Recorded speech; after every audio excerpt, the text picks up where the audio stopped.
Hare Krishna, good evening, namaskar to all of you. Welcome to our weekly session of Gita Amritam Rasamalayam. Today we are on session number 35 of the systematic study of Bhagavad Gita.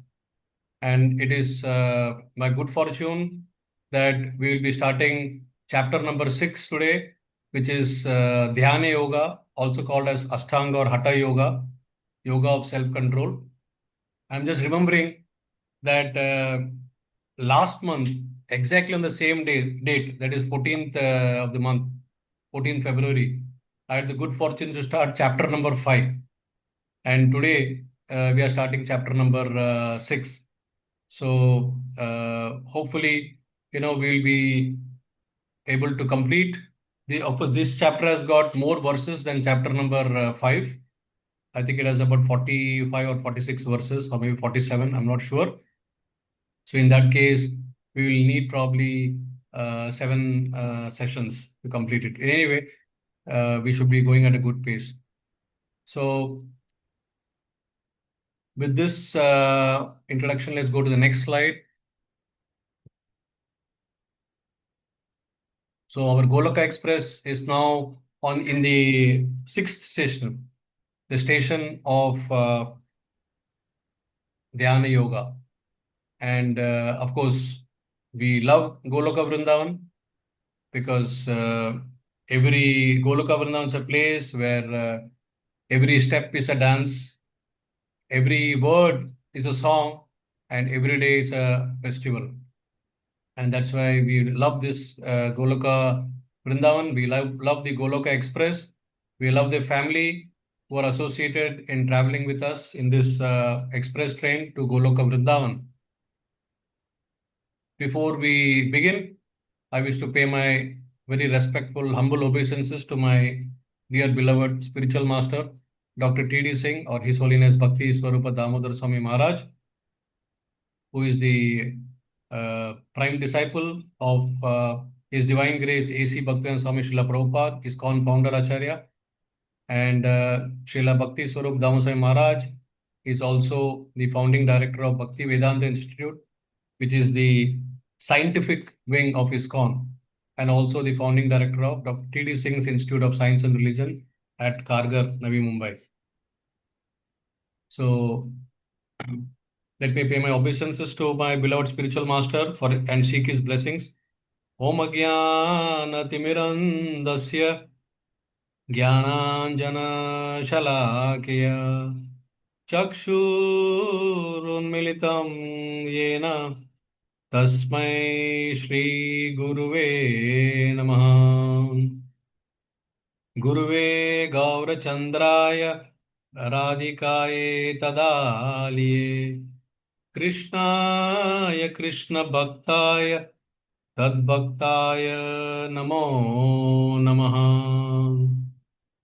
Namo Vishnu Padaya Krishna Prasthaya Bhutale Srimate Bhakti Swarupa Damodar Swamin Niti Namini Namasad Bhaktamane Manipur Udbhavaya Cha Srila Prabhupada Lasatvani Pracharini Ratayate Srila Sripad Maharaj Ki Jai. Namo Vishnu Padaya Krishna Prasthaya Bhutale Srimate Bhakti Vedanta Swaminiti Namini Namaste Saraswate Deve Gauravani Pracharini Nirvishesha Shunyavadi Paschata Deshatarini. Srila Prabhupada Ki Jai. Srila Prabhupada, who is always at the lotus feet of Sri Nityananda Prabhu, our Adi Guru, Adi Acharya, and through Srila Prabhupada, through Nityananda Prabhu, we get the inspiration to please the Guru Varga. And in that mood, I wish to serve today's session number 35, that is systematic study of Bhagavad Gita. And today we are beginning chapter 6, that is Dhyana Yoga. So, a quick summary of the one-line summary of these 5 chapters that we have done so far.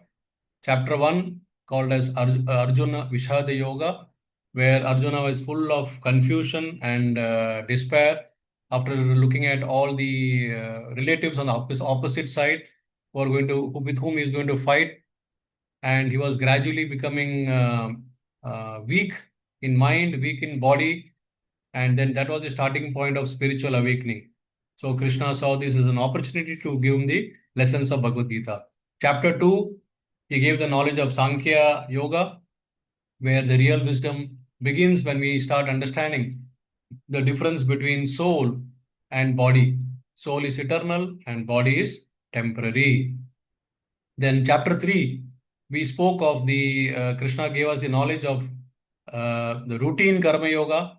That is, we all have to perform some duty. We cannot sit idle without performing anything. And the duty has to be done as per the varnashrama dharma. That means every one who is in the various varnas and ashramas, they have got certain duties which are prescribed in the scriptures, and we follow that. And by performing this, slowly we attain purification, and through purification, we also get the higher knowledge or transcendental knowledge or jnana.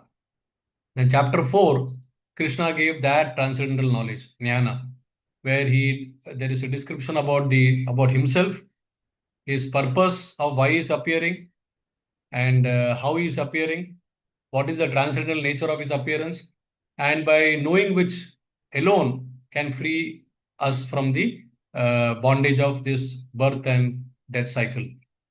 And then, of course, that chapter also had mentioned about various classifications and kinds of sacrifices, and these sacrifices were mentioned in detail.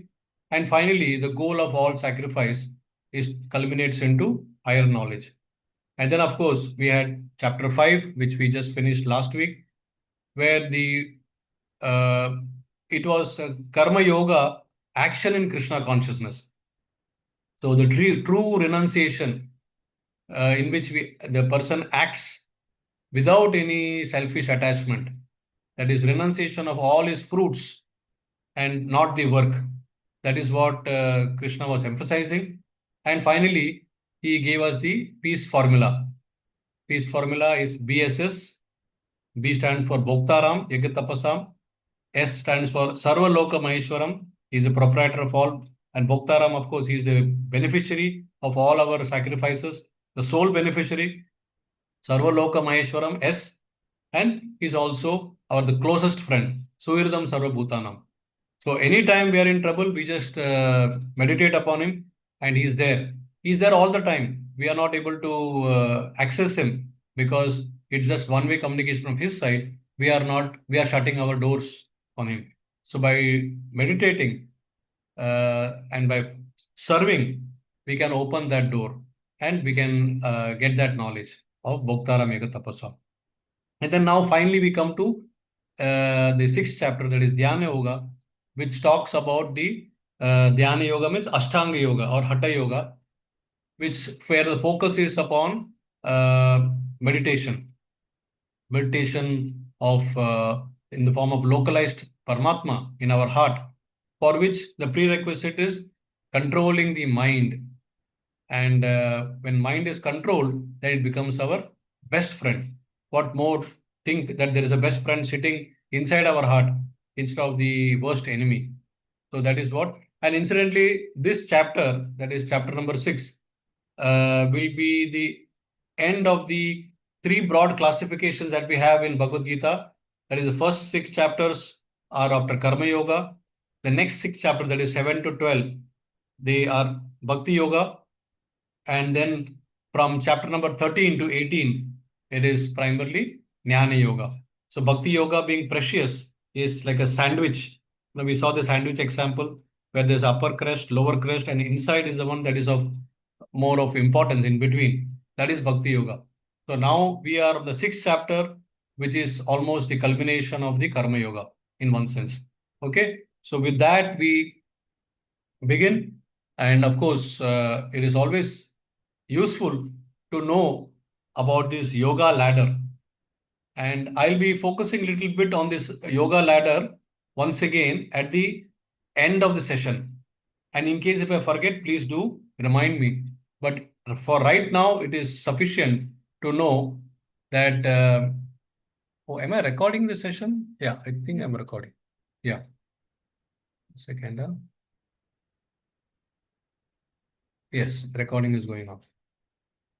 So the ladder starts with the lowest step, which is animalistic life. People who don't adharma, they don't follow any dharmic principles, or they reject all the scriptures.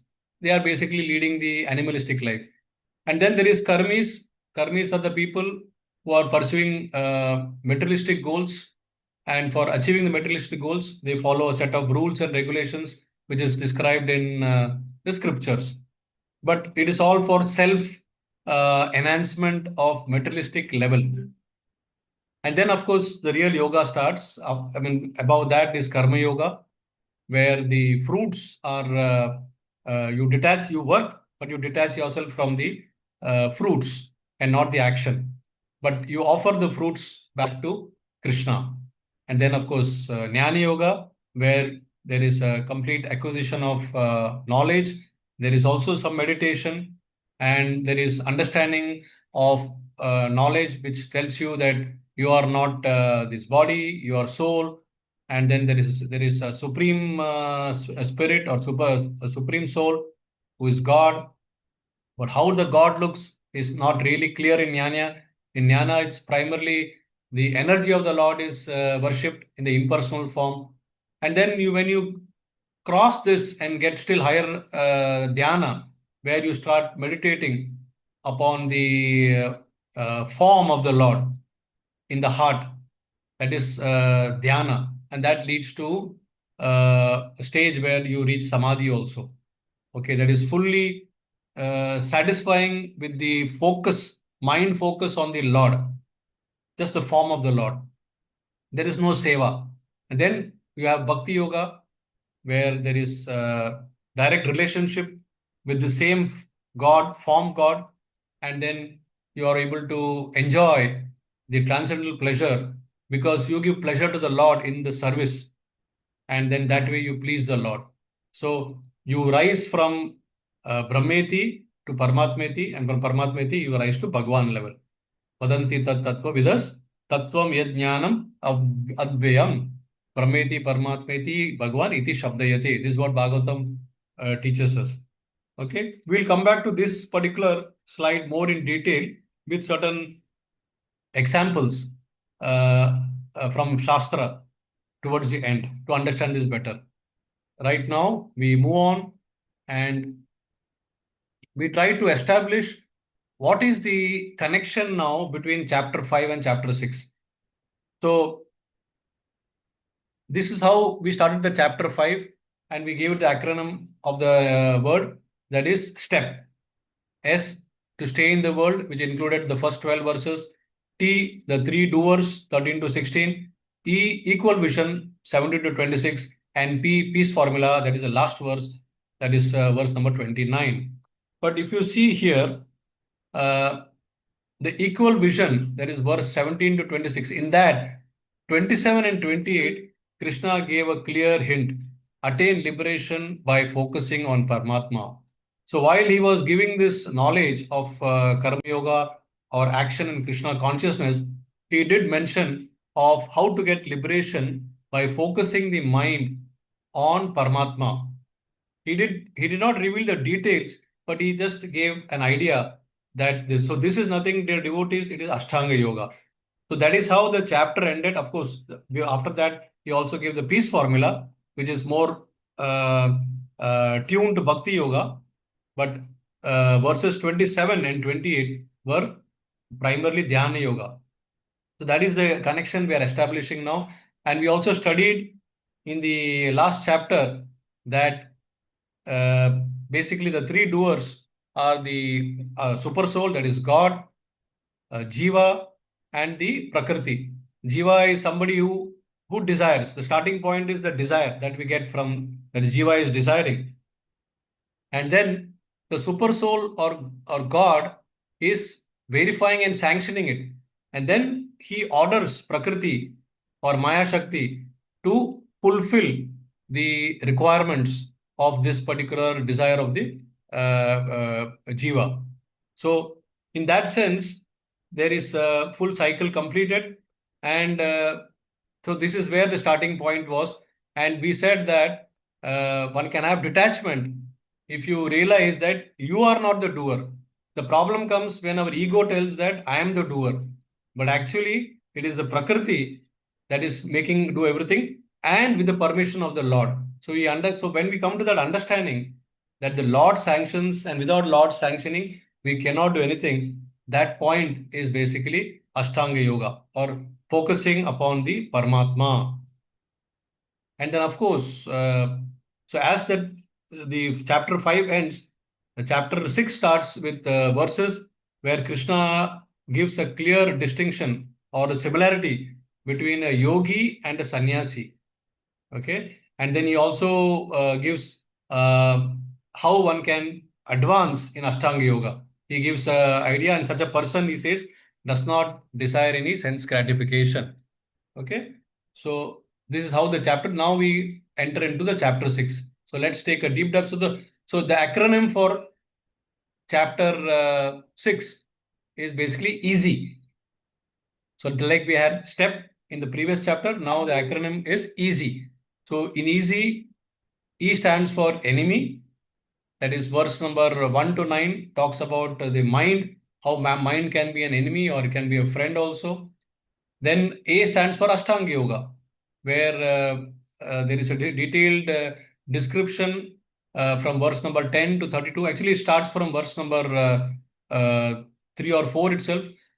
So, how this practice has to be done of Ashtanga Yoga, if anybody is interested to do Ashtanga Yoga, how it can be practiced and how to perfect it. Ultimately, the objective is to perfect. So, this is one of the established path to achieve perfection. So that is a path to achieve liberation. Okay. And how to realize Paramatma and Bhagwan, it is given. And then S stands for success and failure. So primarily, if the mind deviates, then what happens and how to deal with the mind and what is the main obstacle when you do the Ashtanga Yoga, all those things will be discussed. And then finally, why in easy stands for yogi. So Krishna gives his verdict, like how in verse number 29 of the 5th chapter, he gave his verdict. What is his position and how to achieve peace. So here in 46 and 47 verses of chapter 6, he gives a clear verdict of who is the topmost yogi of all the types of yogis included, which includes the complete yoga ladder. In that, who is the topmost yogi? That Krishna will reveal in the verse 46 to 47. So, broad classification of this entire chapter is we get four important lessons, as you can see. Verses 1 to 9 gives lesson about the whether mind is an enemy or friend, how to tame the mind, how to make it friend, and what are the benefits of you make it a friend. Otherwise, if it becomes enemy, what can happen? And then, so lesson number 2 we'll get from this chapter. I welcome Shrikant Ambike Prabhu. He is joined from Dallas, I think now. Thank you very much, Prabhu. I just saw you on the video. Okay, so lesson number 2 is how to practice and perfect this Ashtanga Yoga.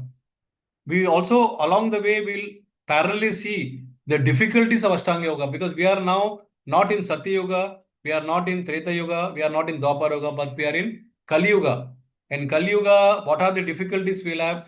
So, how much that difficulty will make it more difficult for us to practice Ashtanga Yoga? That also we will see. And then the third lesson we will see is how to control this mind. And mind is very, very obstinate, turbulent. We know that Arjuna has already certified it. It's difficult to control the mind. It's easier to control the wind, he says. And for us, even wind, we cannot control. So, how to deal with it, and if not, how it can become the major obstacle. That is lesson number 3. And then, of course, who is the topmost yogi in Krishna's mat or opinion. That's what we will learn. So, with that, we proceed further. And so 6.1 to 9 talks about Ashtanga Yoga. And in that, Aruruksha and Aruda are the two stages. We'll go through that today. And then the stages of the various Ashtanga yoga process, the necessity of controlling mind, and the destination of an unsuccessful yogi, and who is the topmost yogi, that is Bhakti yogi. Now, in today's...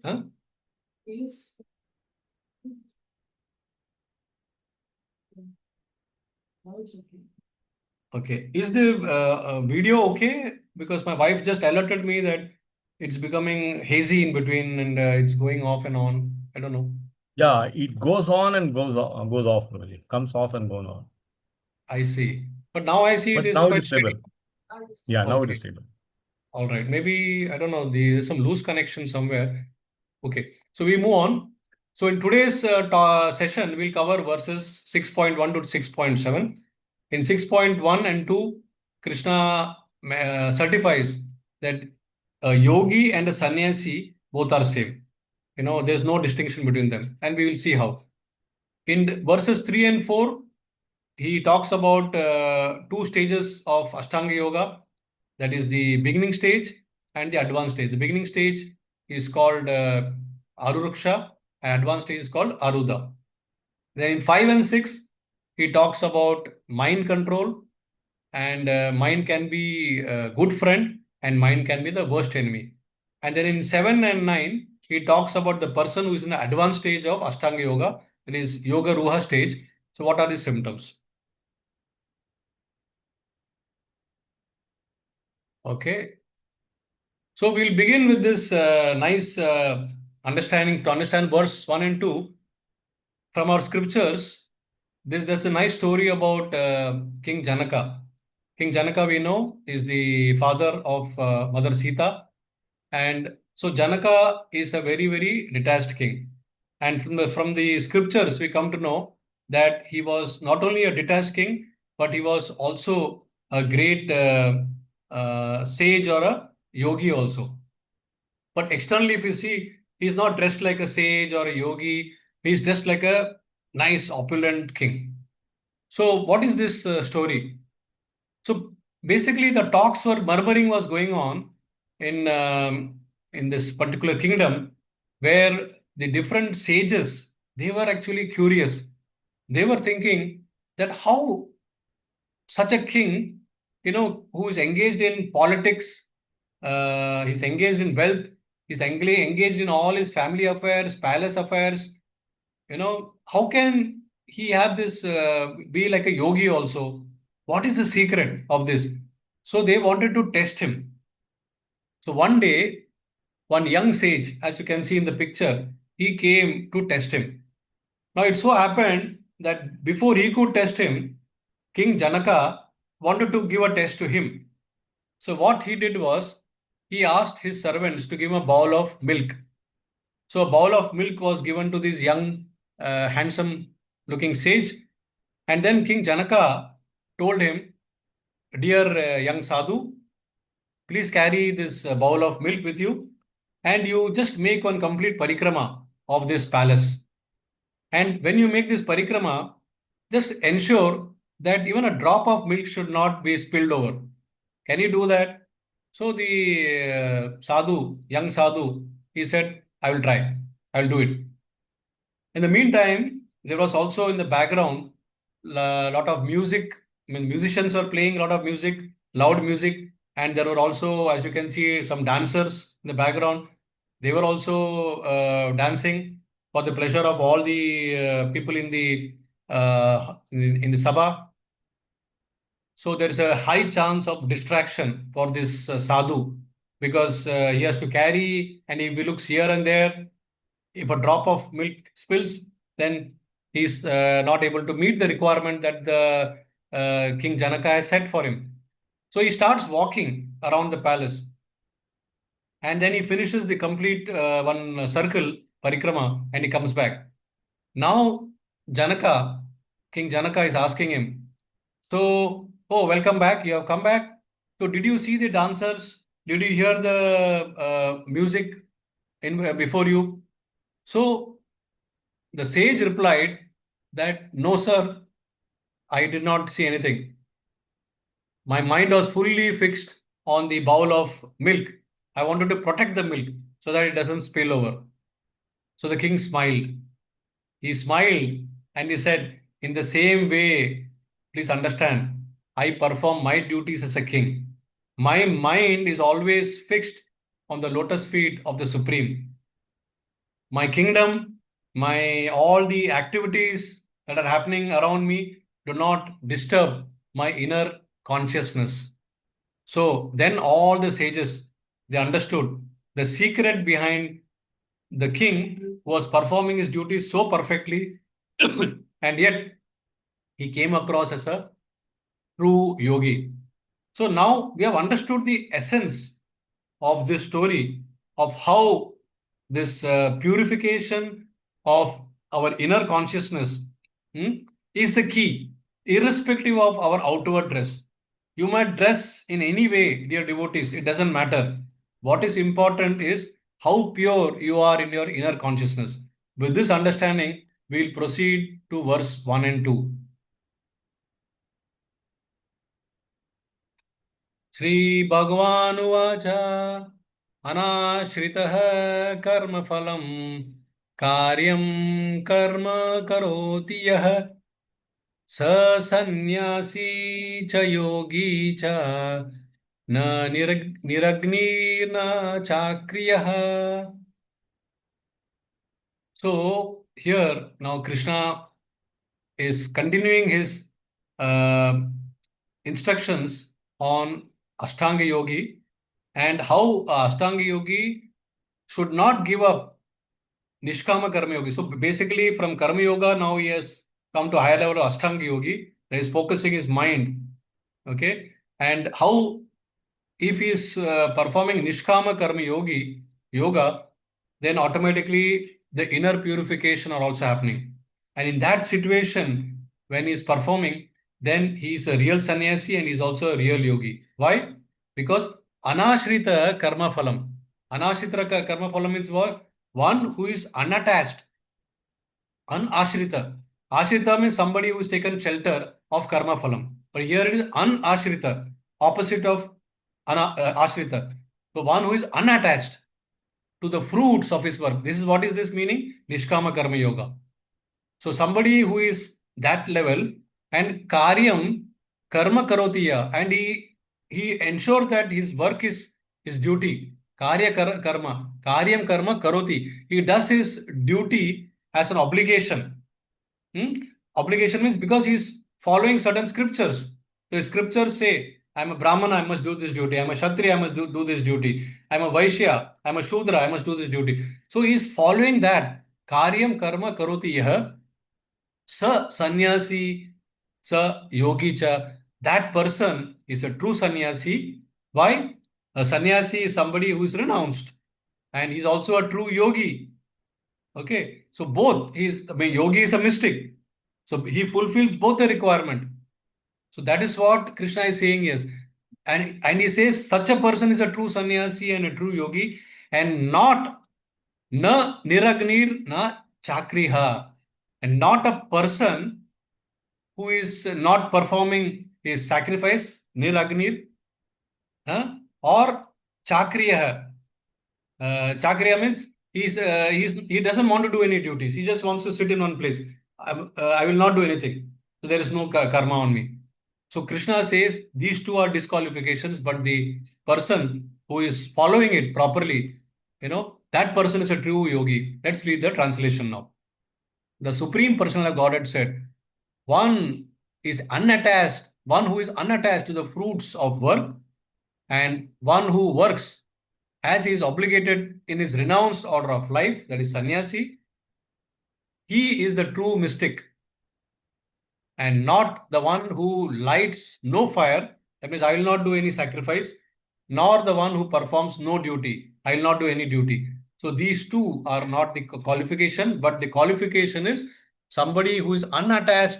That means somebody who is doing his duty, but is unattached to the fruits, and he is doing it as a duty as part of the obligation of the renounced order of life. So these are the important instructions that Krishna is giving us. Now, if you see this how to apply this in our practical life. So in our practical life, dear devotees, we always look for some motivation. There are so many motivational speakers, and we pay money to go and attend to these motivational talks. I'm guilty. I'm also going to some management colleges, and I give some motivational talks because in this material world we need motivation. अरे motivation नहीं है मुझे, मैं काम नहीं कर सकता हूँ. What the hell? Why you need motivation? Now recently there was this T20 World Cup, and India lifted the cup. We won the World Cup in great style. And I read one statement of Sanju Samson, who played extremely well in the last three matches, knockout matches. And Sanju Samson made a statement. He says that, what was that? Uh, he said, lifting the World Cup was my childhood dream. So this was his motivation, dear devotees. That means to lift the World Cup was his motivation. Oh, my video is stuck? No, it seems to be okay. We can see you, Guruji. I think it must be the internet problem then. As you go away from the internet, because on my mobile I'm able to see this, but still alert me in case if it is stuck. So, what is the motivation of Sanju Samson? He says, my motivation was to lift the cup. Now, is lifting the cup not equivalent to taking ashraya of the fruit? So, lifting the cup is the fruit. You have won the world, you have won the cup, you have won the World Cup. Now, lifting it is the fruit. So, holding the World Cup is like enjoying the fruit. Ashrita karma phalam. Okay. Whereas here, what Krishna says, anashrita karam phalam. That is a real yogi. He is a real sannyasi. So therefore, our understanding should be that in the material world, we are always looking for some motivation. Therefore, Srila Prabhupada, he makes a comment also in the purport that sannyasis, they think that, just by renouncing the material objects and, and performing some Agniyotra, Yajna, etc., to attain impersonal liberation, I have become a sannyasi.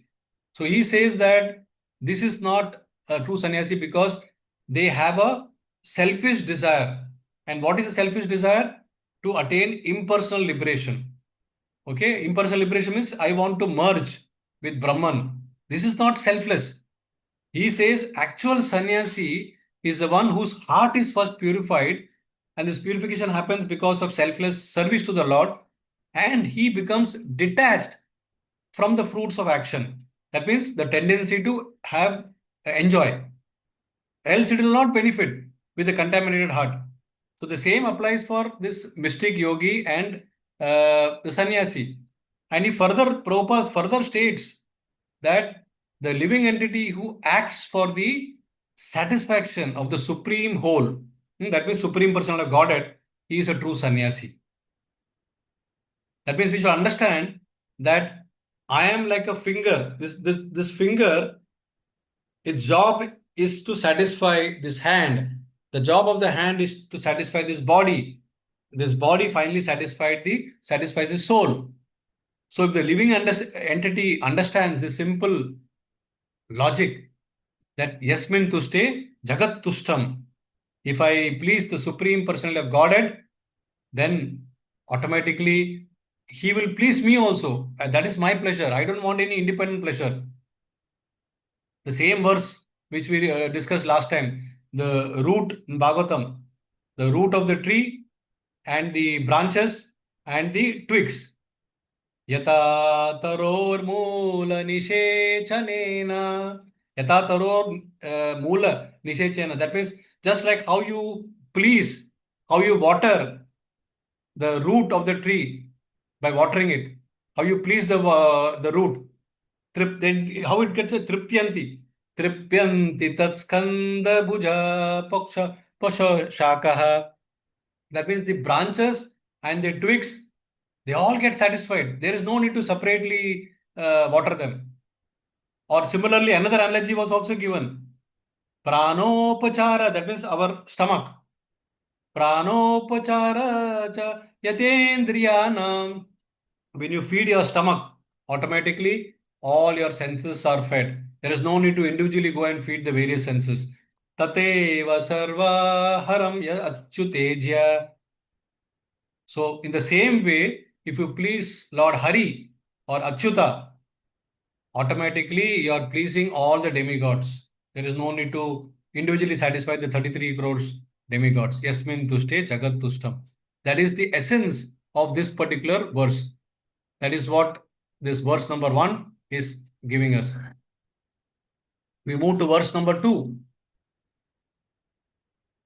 Yam sanyasam iti prahu yogam tam vidhi pandava nahi asanyasta sankalpo yogi bhavati kaschana.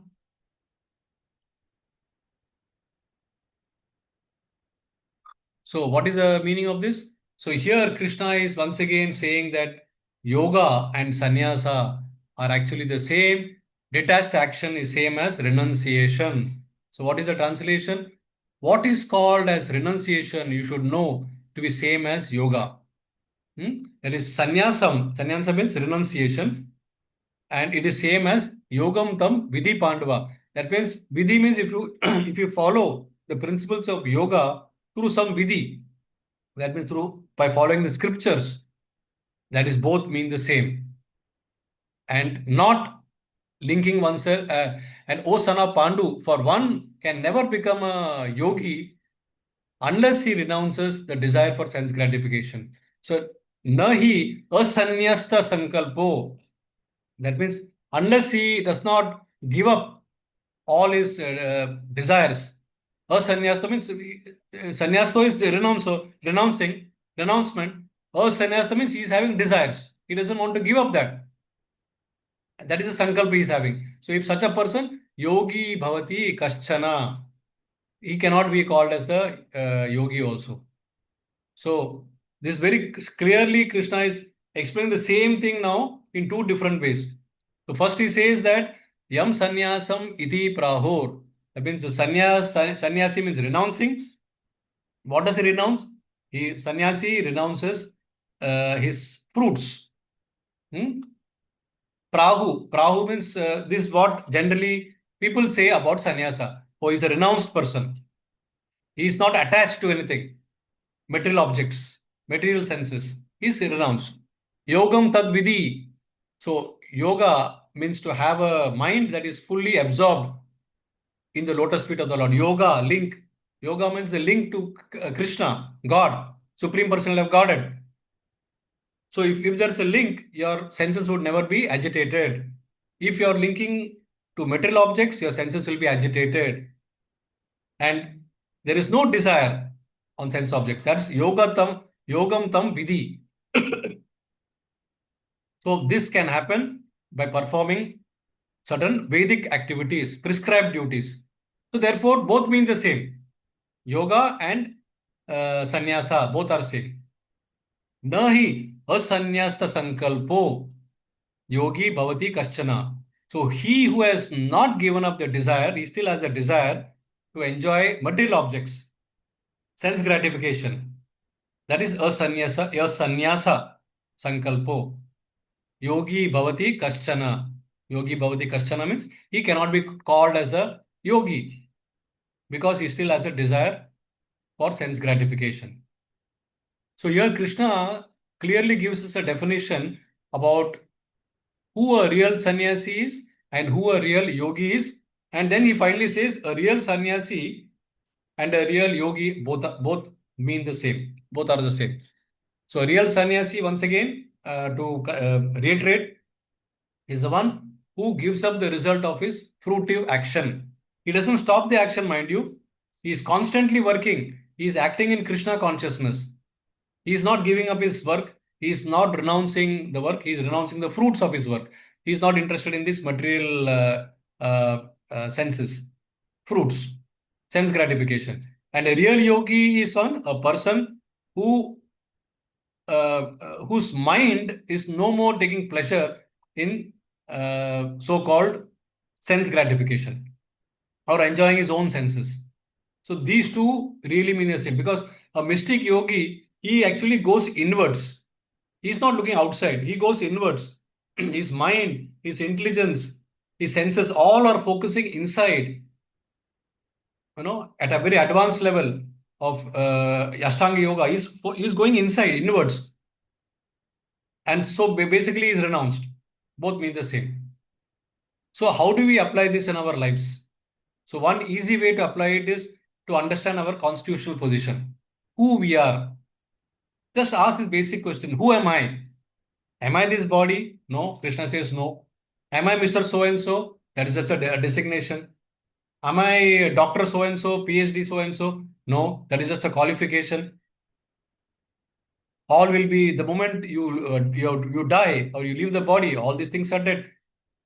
Am I the superhero who performs so many activities? No, you're forgotten as soon as you're dead. Am I the most powerful person, number one boxer in the world? No. Muhammad Ali was number one boxer once upon a time. He later on, when he got Parkinson's, he asked himself, like he used to say in his peak days, I am the greatest boxer. I am the greatest in the Earth planet. And then he completed that when he got Parkinson's. I am the greatest fool, is what he said, Muhammad Ali. So that statement also is not true. Then is he the most richest person? No.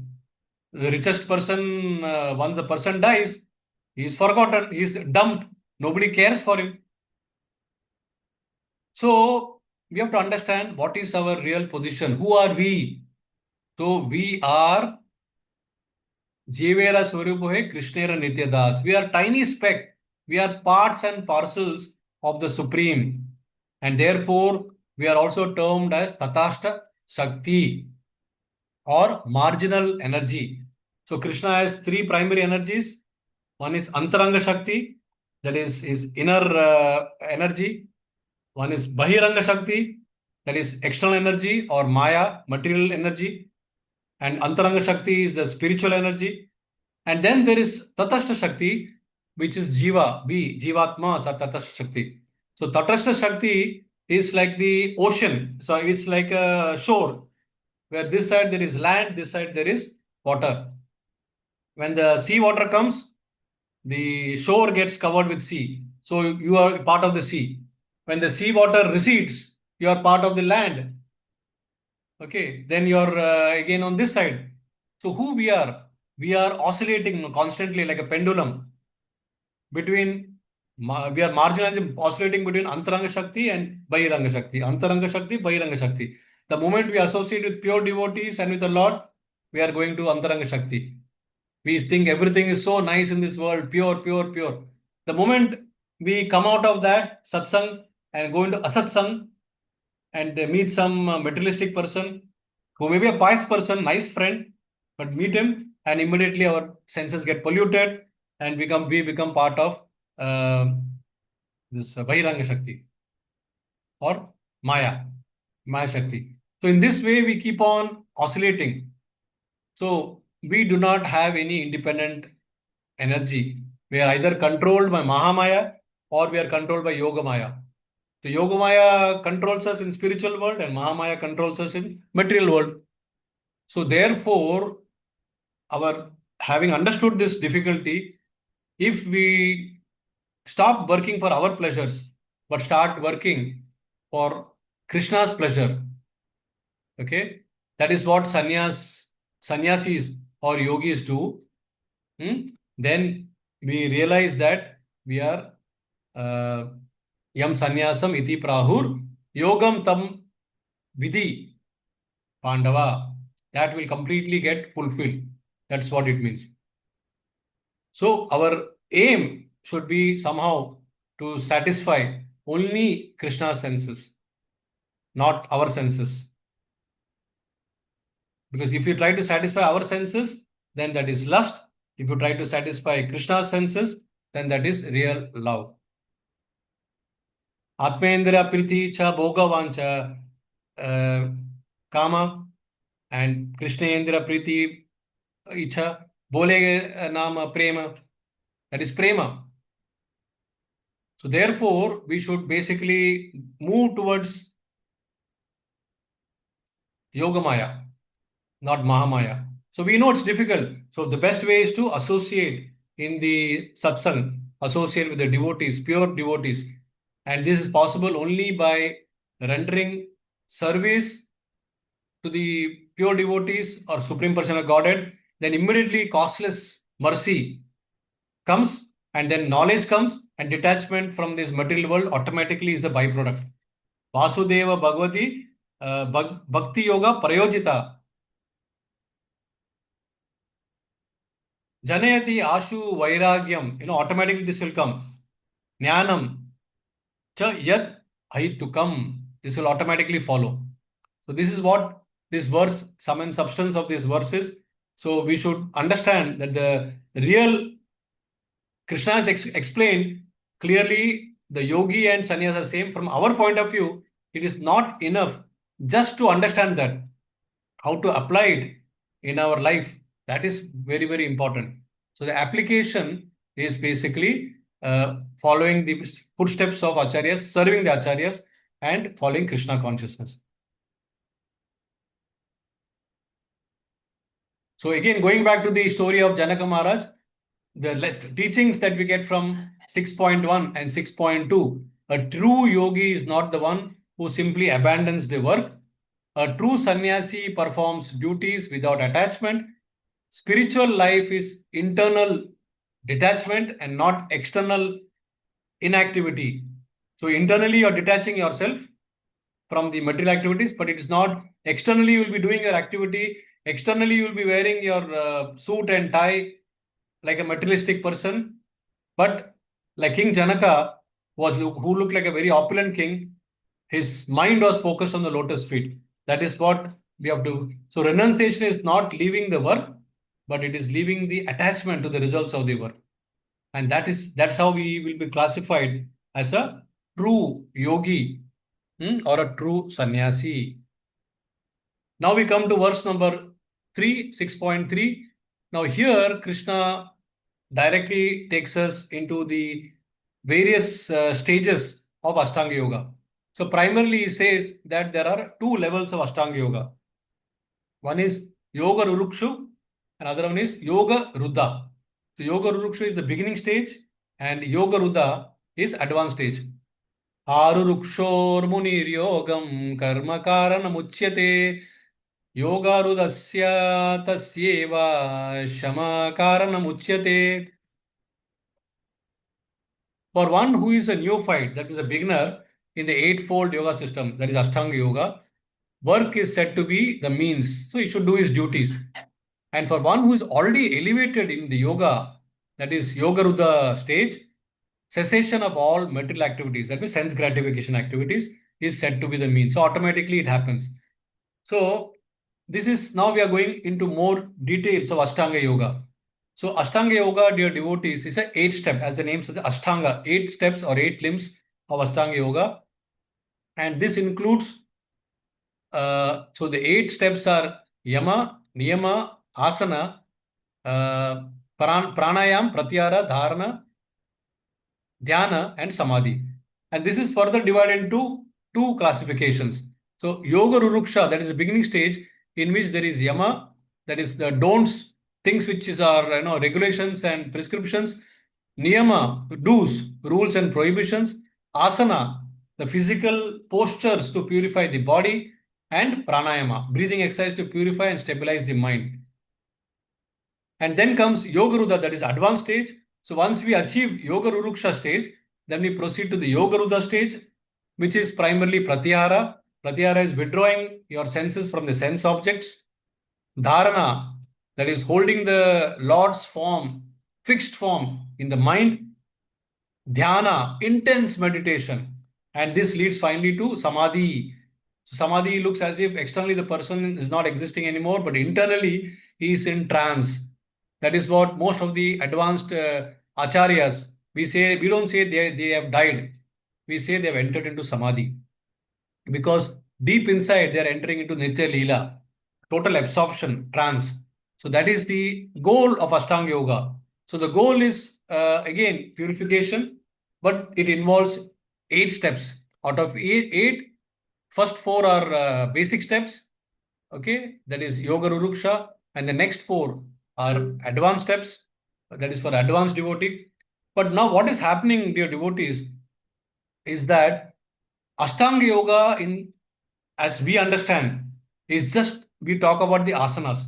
Today, if you go to any class, Ashtanga Yoga class, what they teach is only the step 3 of the Yoga Ruruksha. Okay, their focus is so much on the physical postures. There are about umpteen number of postures, this posture, that posture, and they say this is yoga. Now, Krishna clearly says what is yoga. No, asanas alone are not yoga as commonly is perceived. It is just a part of Ashtanga Yoga. Asanas are, you can say, at the most like bodily exercise. Hmm? But yoga is connection to the Supreme Lord. It can be Karma Yoga, Jnana Yoga, Dhyana Yoga, Bhakti Yoga, and so on. So it's a ladder. So here Krishna is defining a structure. He's defining a structure and he's clearly giving us.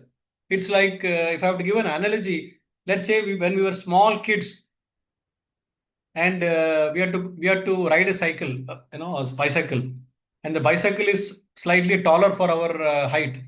So what we will do, we cannot directly climb on the seat and then our legs will not reach. So first we'll do monkey pedaling. That's called monkey pedaling, and then the cycle will gain some momentum. As the cycle gains momentum, we acquire balance, and then we put our leg around the seat of the cycle, and then somehow we push one leg, we push another leg, we push another leg, and the cycle is balanced. So the first stage of monkey pedaling is like akin to Yoga Ruruksha. And the second stage, once you're sitting on the seat and riding it in full flow, that is akin to Yoga Rudra stage. Pratyahara, Dharana, Dhyana, and Samadhi. So that is the basically the Arudha stage or Yoga Rudra stage. So at that stage, the Niyama, Asana, Pranayam, etc., can be practiced, but this first four are, you can say, more like external. You can do everything, it's all external. Yama is external, Niyama is external, Asana is external, whereas the last four, they are all internal. Everything is internal. Okay, so therefore Srila Prabhupada writes, for a Krishna conscious person, he's always actually looking internally, because his platform, I mean, when he starts meditating, when he starts in japa meditation, Hare Krishna, Krishna Krishna, Hare Ram, Ram Rama, Hare Hare, whatever may be his external outlook, but he's already situated internally. He's saying, my dear Radharani, please engage me in your service. And then he goes to the next chanting bead. So therefore, Prabhupada says that is already considered to be an advanced level of Ashtanga Yoga.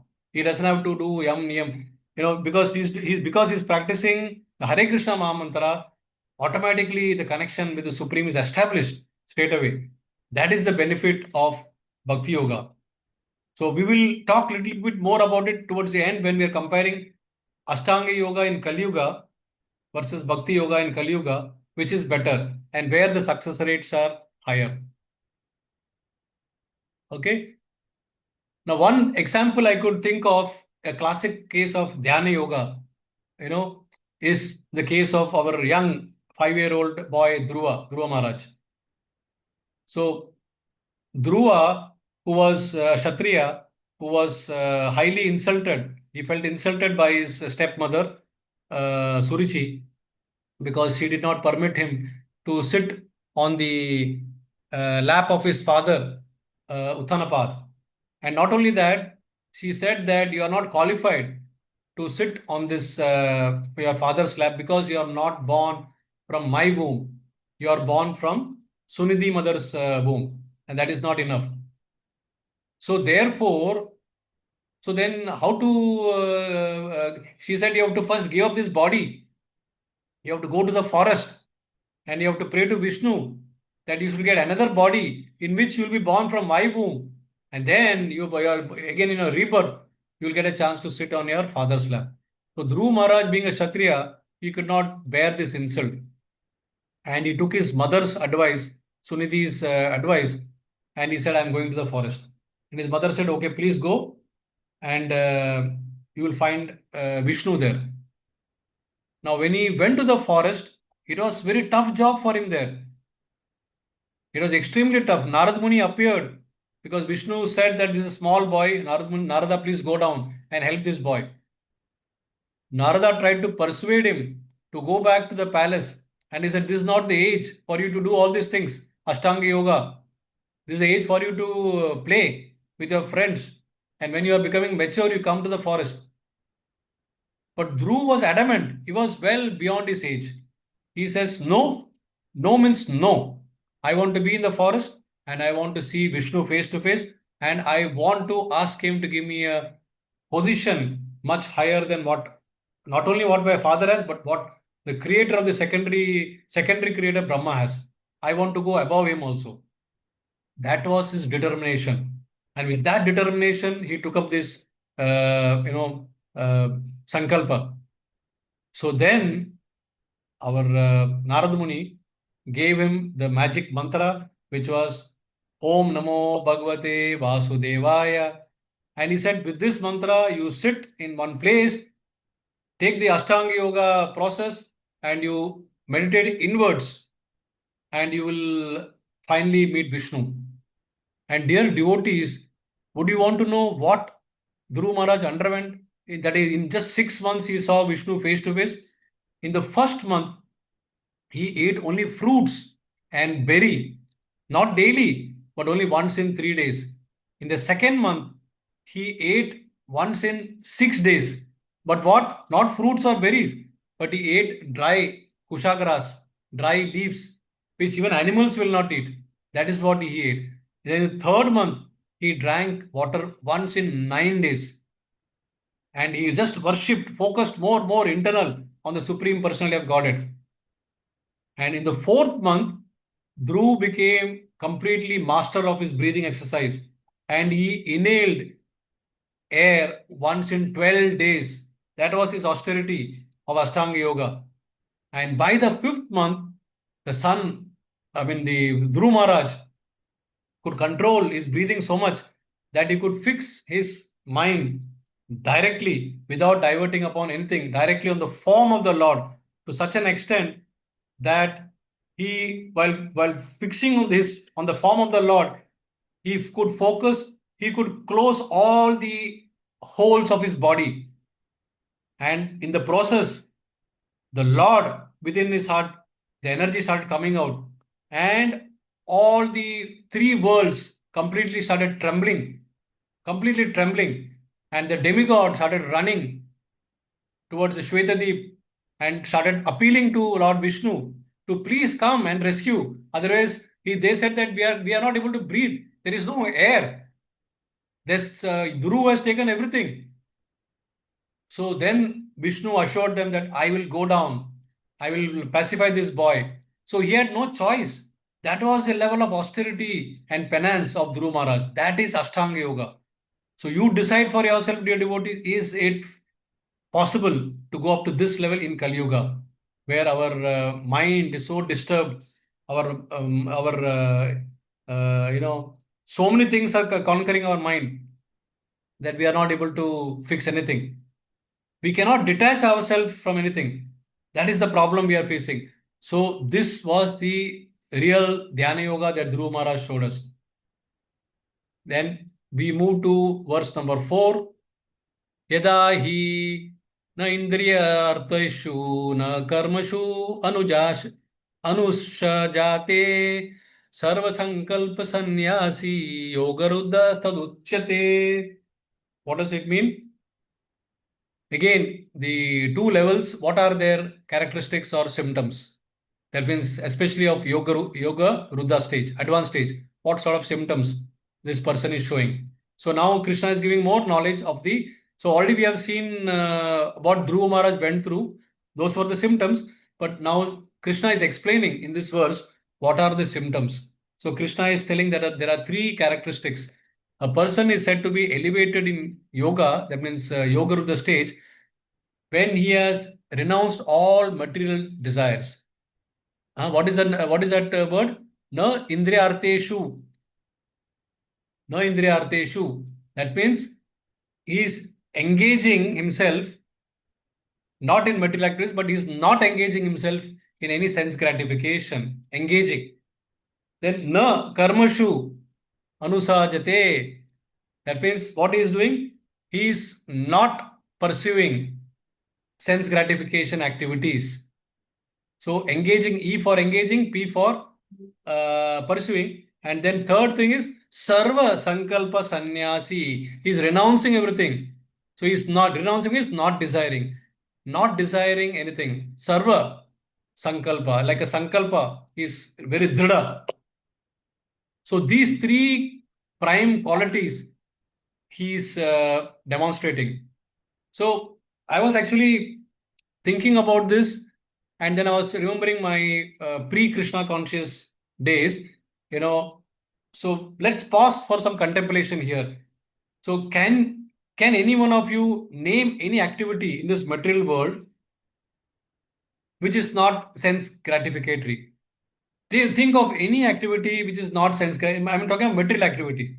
Name any activity in this material world which is not. None. None.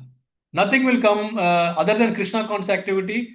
Nothing will be sense gratified. So before Krishna conscious activities, I used to think that a person who is like a noble soul, like a philanthropist, somebody who is making nice hospitals or schools for the welfare of mankind, this person should be really a selfless person.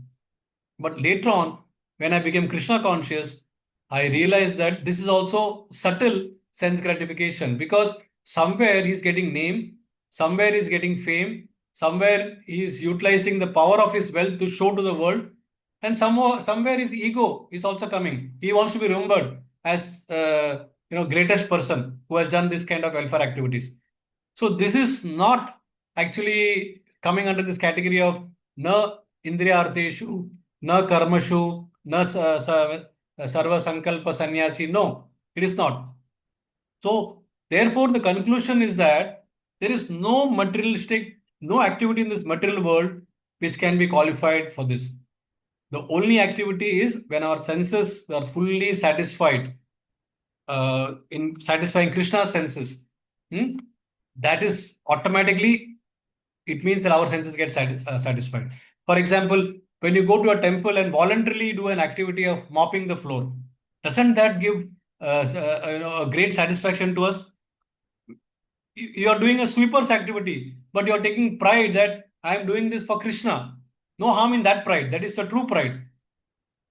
Then, suppose if I am serving food to the devotees on the plates, in a mundane world, अरे क्या ये तो काम वाली, like a maid servant is serving, नौकर जैसा. But when I am doing it for the devotees, elevated souls, I have no problem to do that.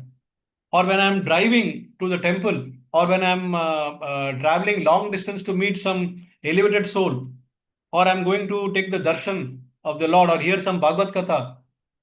Now I am not feeling any of those kind of things, because I am completely knowing I'm going to talk about Krishna, because Krishna is a reservoir of all happiness. So when such a person is satisfied, won't I get a drop from that reservoir of happiness? Just contemplate this.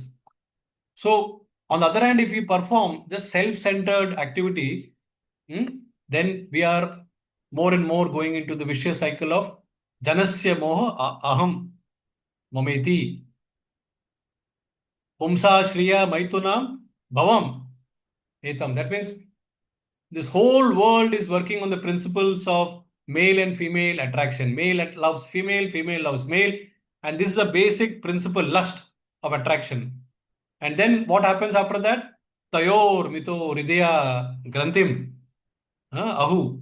That means this transforms into a tight knot of hearts, because the body of female and male gets complete attraction. And then we say that we are tying knots. What is that knot? Complete. You're basically getting more and more into the quicksand. Ato graha kshetra sutappa vitte. That means now you are saying you are extending your inner circle by including not only yourself and your loved ones, but your home, your property, your children, your wealth, your relatives, all this graha, kshetra, sutapa, vitta, and everything. And then finally, what do you say? Oh, in this way, I increase my illusion, janasya moha. On what? Aham mameti. This is mine, that is I, mine, everything. How can such a person elevate his consciousness? Ask yourself this question. It is not possible. With this contaminated heart, it is just not possible. But a Krishna conscious person thinks, whatever he thinks, how can I benefit this person? When I met, I think I've said this before also, when my family met His Holiness Jayapataka Swami for the first time in 2002 in the temple in Vrindavan when we were doing parikrama. Suddenly, at the entrance of the parikrama, we finished, and then he stands in front of us, a huge, giantly figure, so handsome and so effulgent and opulent. And we didn't know what to ask him or what to even communicate. And he was smiling and asking us, how can I serve you? So that is how an advanced devotee thinks, how can I give you Krishna consciousness? How can I give whatever I have with me to give you so that you can become elevated? That is Krishna consciousness. Krishnendra Priti Icha Dhare Prema Nam. Such a person is carrying love with him. So I want to distribute love. Not Atmendra Priti Vancha. But that is Tare Bhali Kama. That is lust. What can a materialistic person give? Nothing. So in this way, to come to this yoga Rudra, that's what now Krishna is saying, yoga Rudra stage, it's very, very important. Krishna is somehow bringing the importance of mind control. Because unless you control your mind, oh Arjuna, it is impossible to become a yogi. And therefore, now we come to the last three verses 6.5, 6, and 7, which focus on the mind.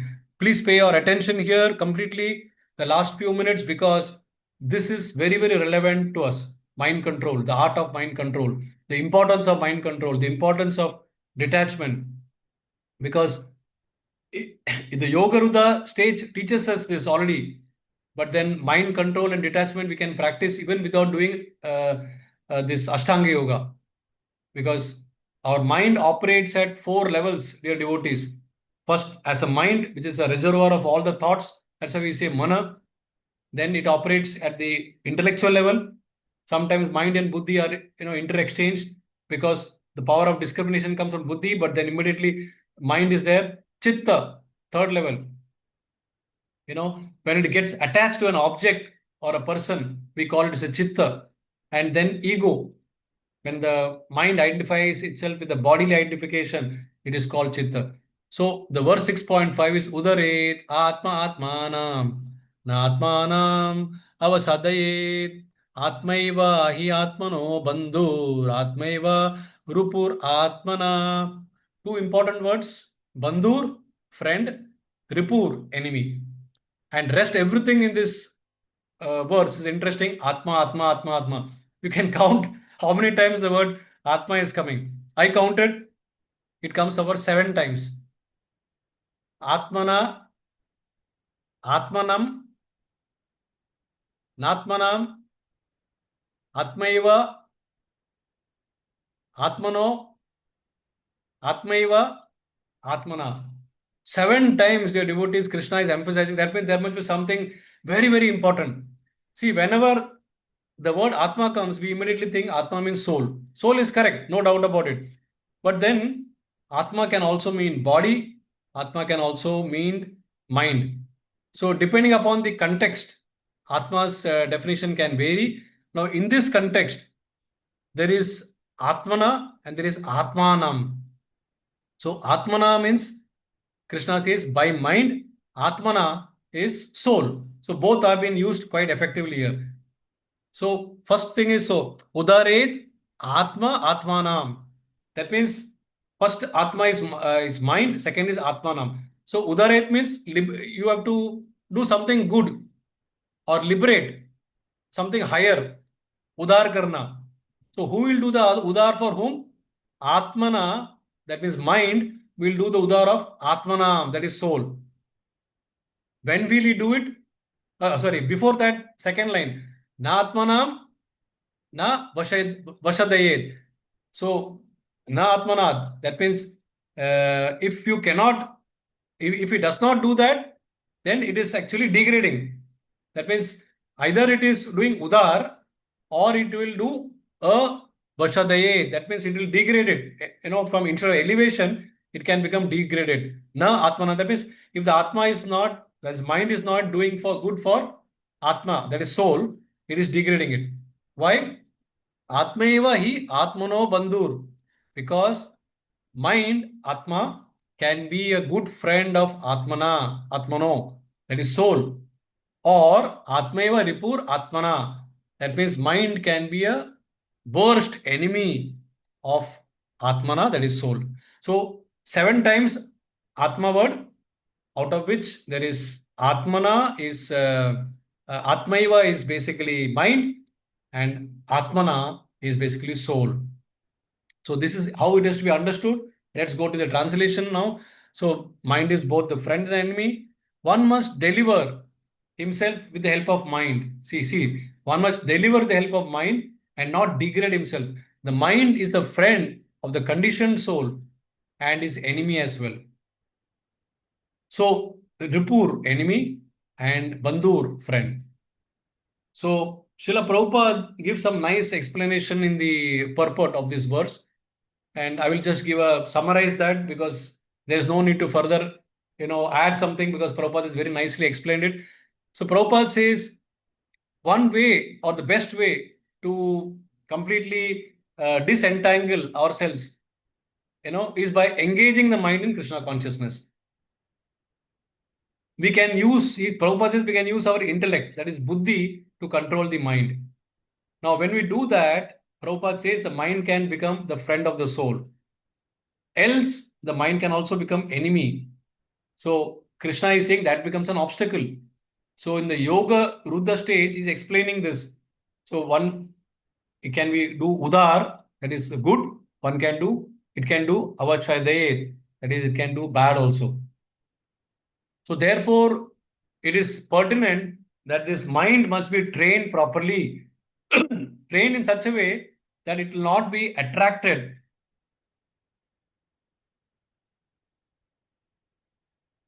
Attracted to what? The glitter of this material world, material objects. Otherwise, we will become more and more conditioned. So, we have to do everything possible to save this soul and remove the shackles of this conditioning. Make the soul free. So, imagine the two objects. One is tightly bound and one is sitting outside and is watching this second one, which is the first one being completely bound. Now, this person here can do two things. Either he can help him to unshackle it, or he can make it even more worse. That is the job of the mind.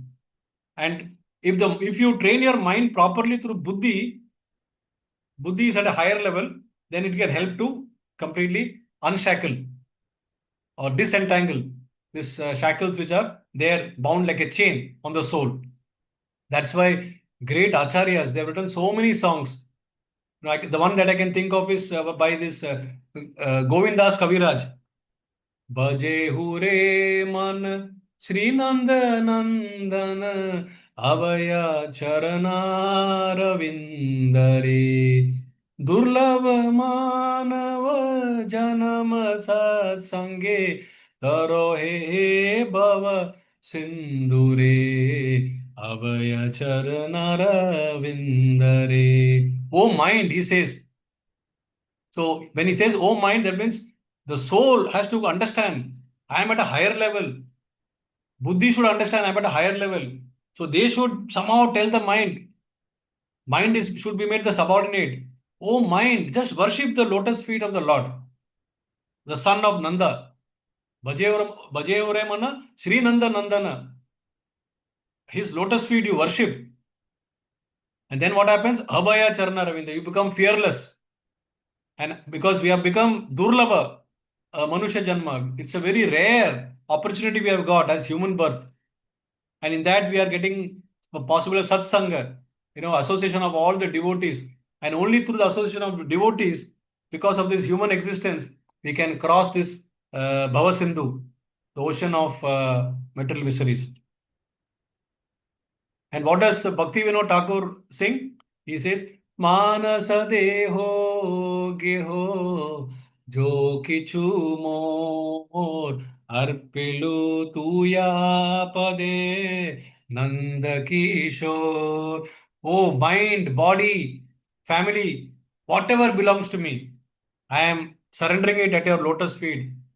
Nanda Kishore, oh, youthful son of Nanda Maharaj.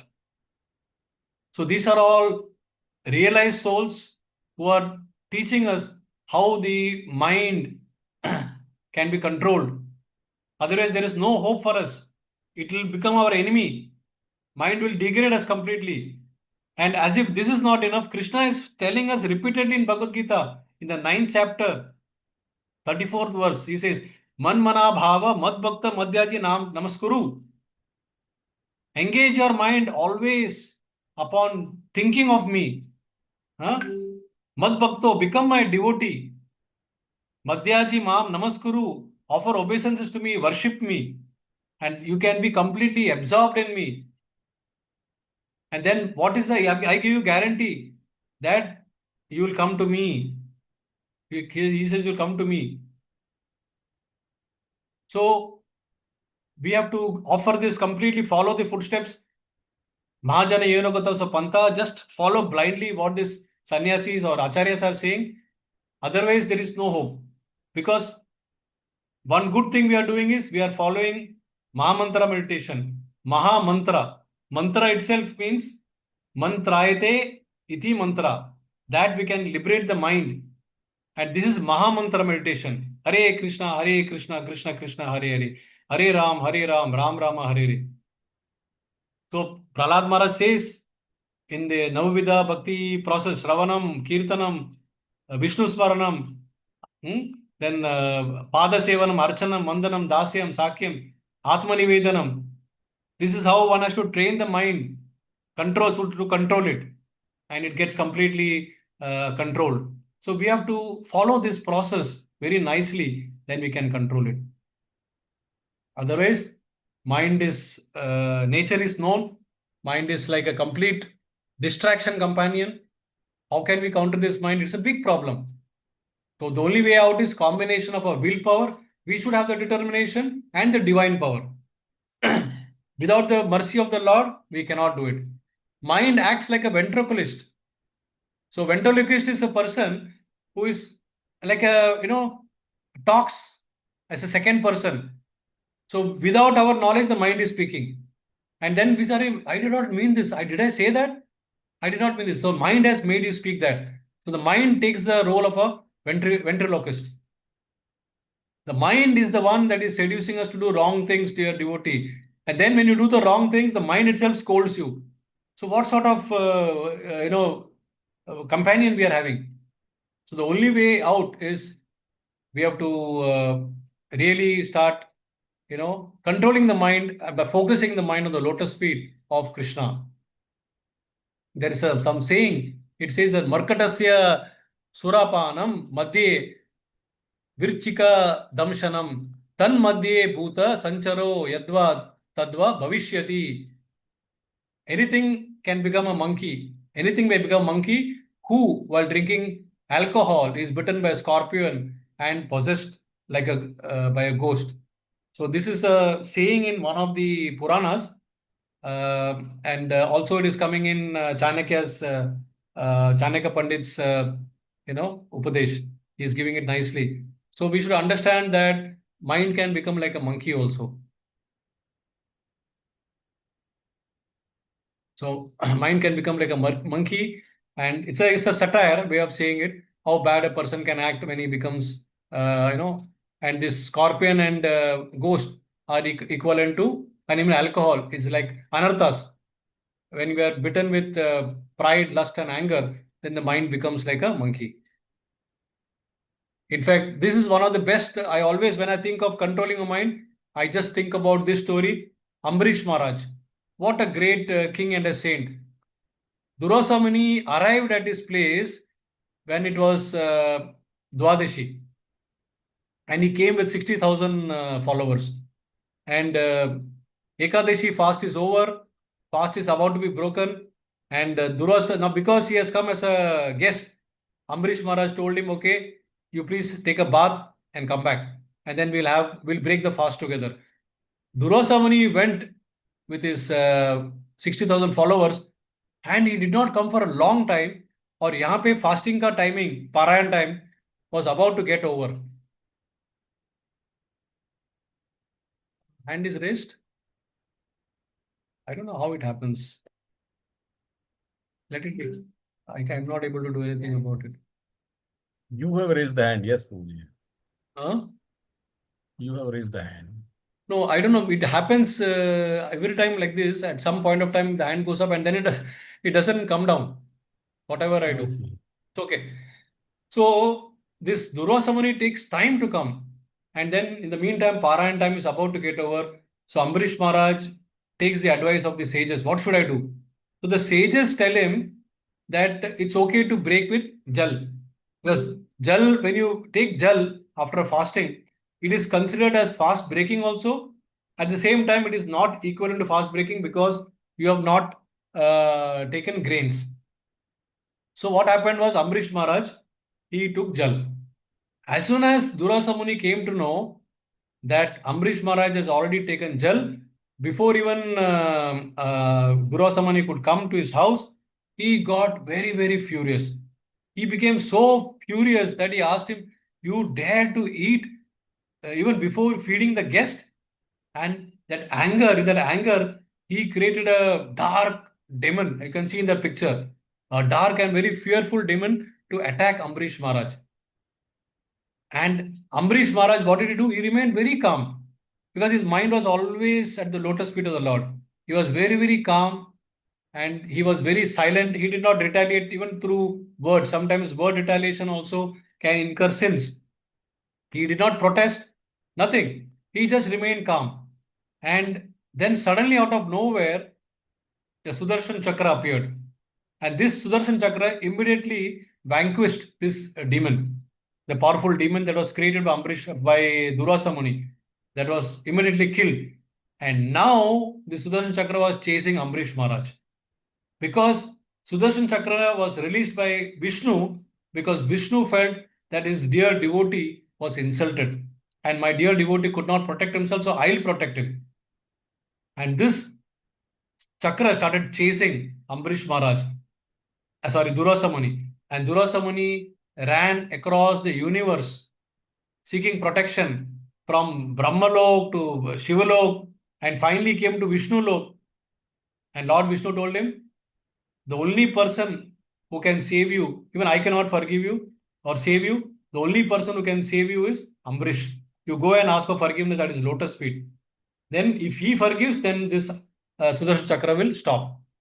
And Durvasa Muni returned back and he fell at the feet of Ambrish Maharaj. And then Ambrish Maharaj's mind immediately was surrendered. So he immediately excused him. He did not take revenge or did not look it as an opportunity for him to retaliate. No. And very, very in a remarkable way, Ambrish Maharaj did not even show his pride, nothing. No anger, nothing. And that way we know that Ambrish Maharaj was completely controlled. His mind was completely controlled. So Durvasa Muni is a epitome of uncontrolled mind, and therefore he brought out anger, which is the greatest enemy. And Ambrish Maharaj is an epitome of controlled mind, which is very peaceful in honor and insult. So a controlled mind becomes our greatest friend. Uncontrolled mind becomes our greatest enemy. So the lesson is external enemies are not even a problem. The real enemy is internal, that is uncontrolled mind. So with that, we move to the next verse, that is second last verse, and which goes like this. बन्धुरात्मना आत्मन बन्धुरात्मा आत्मनस्तस्य येन आत्मैव आत्मना जिता आत्मनास्तु शत्रुत्वे वर्तेतात्मैव वर्तेत्मैव वर्तेतात्मैव शत्रुवत्. So here Krishna is giving details about when does the mind become a friend and when does he become enemy. So you can see here all the actions of uncontrolled mind, uncontrolled, what all it can do, complete dangerous activities like Durasamani. It gives us stress, depression, lack of confidence, and then sometimes people take to criminal activities. They go to prostitutes to calm themselves. They contemplate suicides. They even burn themselves. They take alcohol, whatnot, liquor. Everything is possible in an uncontrolled mind. We lose our balance basically. So we have to be guarding ourselves against that enemy, that is Shatru, within sitting inside, and instead try to make him Bandhu, our good friend. So Bandhur Atma. So Atma here is a mind, and Atmana is a soul. So Atmanas means the mind which is close to the soul, can be made the friend of the soul. And then it says what? Yena Atmaiva Atmana. And when mind is controlled, then mind becomes good friend. That is what it means. Then Anatmanas tu Shatrutve. And if when the mind, Anatma, is not in control, then what happens? It will become Atmaiva Shatru, the Shatru of the soul. It will become Shatru. So when the mind is controlled, it can become friend, and the mind is not controlled, it can become enemy. For him who has conquered the mind, that means the idea is to conquer the mind. The mind is the best friend, and for the one who has failed to do so, his mind will remain the greatest enemy. So for this, you have to understand the structure of the mind. It's very, very important to understand. And before that, of course, the verse which we have already studied in 3.42, where the hierarchy is been nicely explained. And the hierarchy is Indriyani Parayani Ahur, Indrebyo Paramanaha, Manasastu Parabuddhir, Yo Buddhe Paratastu Saha. That means the senses are superior to the dull matter. Mind is superior to the senses. And intelligence or buddhi is superior to the mind, but Atma or soul is superior to intelligence. So if you understand this as a chariot model, the horse chariot represents the body, and the horses are representing the various five senses: eyes, nose, tongue, ears, and skin. And then there is the reins which are controlling the horses. That is the mind. But this mind is under the control of a driver, and that driver is nothing but buddhi.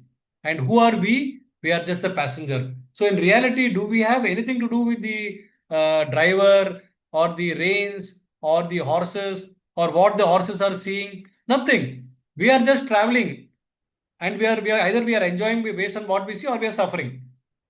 So if we think in that direction, then we can detach ourselves from the mind. And also, if you understand the hierarchy of the mind, then we know who is the boss of mind. So we should address the boss. Sometimes the subordinate acts too smart, and in the sales department, people who are in the sales, they will understand that when we go and meet a particular person, and if he doesn't like you for whatever reasons, he tries to block your sale. So the best way is to approach his boss and try to please him. And then it comes back in the reverse, and then this man is sidelined and the sale is going through. So similarly, what we should do is that we should directly target the intelligence. And when we target the intelligence is sharp enough to know that I am stronger than the mind, and he starts controlling the mind. And this process is easily achieved when we become Krishna conscious. So all the six anarthas which are sitting in the senses, they all go away. So that's how Bhagavad Gita teaches us how to think differently. This we have covered in the, I'm just recapping it from the first chapter. We did this exercise where Arjuna says, I am now unable to stand here any longer. I'm forgetting myself and my mind is reeling. So his mind is completely going out of the, his senses, completely gone, not able to control. I am seeing only the cause of misfortune and reverses. So what the world is teaching us, oh, if this happens, you distance yourself, seek relief and mitigate the immediate discomfort you're facing. Make certain external adjustments. And the usual reaction is we as the victims, we will ask ourselves, why is this happening to me? And what is the solution? Some guru, management guru will say, leave the problem and move on. This is an instinctive reaction. That is how the world teaches us. But what does Bhagavad Gita teach us? It tells us you reason. Could this be could this difficulty, be a means to counter, that we are encountering to is meant to evolve us, edify, and elevate our consciousness. So Bhagavad Gita teaches us to reason. What is the reason behind this? And Bhagavad Gita teaches us, could unwanted impediments be part of the master plan of the Lord to usher us into a higher awareness of life? Do challenges appear for our own growth?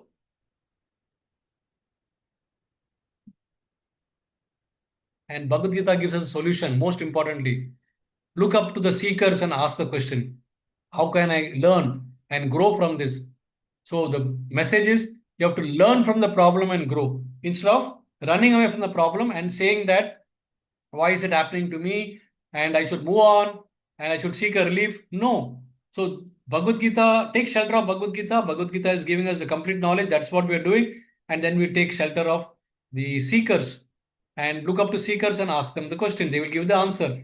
So instead of going through the problem, the wise, the people who learn Bhagavad Gita, they learn to grow through the problem and focus on the internal growth by elevating the consciousness of the mind. With that, we come to the last verse, and that is verse number 7. And the verse number 7 goes like this.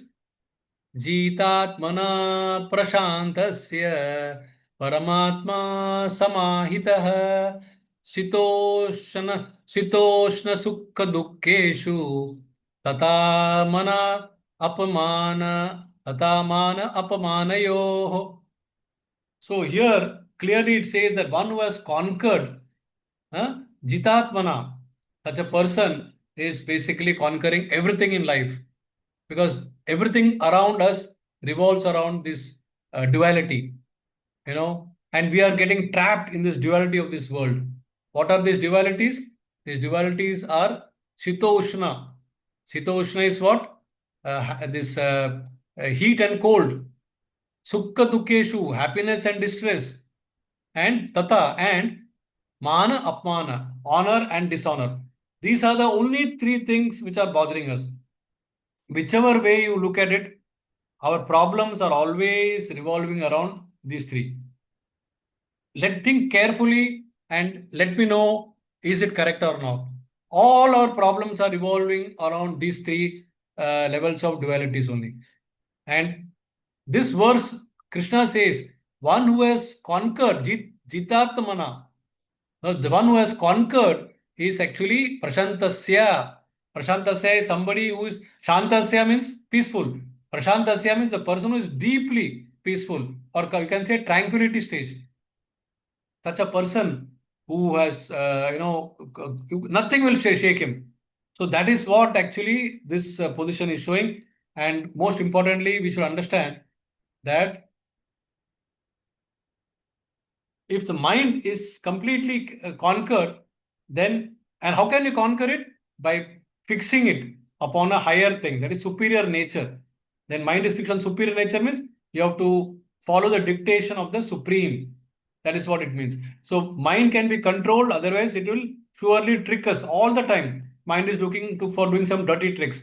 It will make us fall into some illusory trap. And thus, in the temporary material world, it will try to make you find permanent happiness when it is not possible. Dukkhalem ashashvatam. It is a place of misery and temporary nature. Where can you get permanent happiness in this world?